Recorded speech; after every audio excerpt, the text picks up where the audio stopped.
বাজার করতে এই পথ দিয়ে যাচ্ছিলাম। বাজার করা শেষ করে হঠাৎ চোখে পড়লো এই বাচ্চাটাকে এত ডাকতেছি, ও একটু নড়চড় করতেছে না। বাঁচবে না, মরে যাবে। আয় আয় আয় আয় আয়। আর ও আমার সামনে আরেকটা আছে। কিরে এই বাবা বাবা, আয় আয় বাসায় নিয়ে যাবো। আয় আয় আয় আয় আয় আয়, আসো আসো আসো আসো আসো আসো, আয়। না, আসবে না। রাস্তায় থাকে, রাস্তায় খাওয়া দাওয়া করে, রাস্তায় ঘুরে পড়ে থাকে। এদের কোনো জীবনের কোনো নিশ্চয়তা নাই।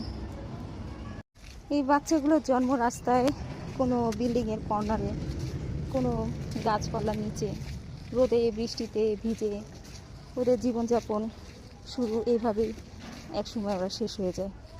আমাদের বাসার বিড়ালগুলোকে আমরা কতটা আদর করে রাখি, কতটা যত্ন করে রাখি, তারপরও ভয় হয়।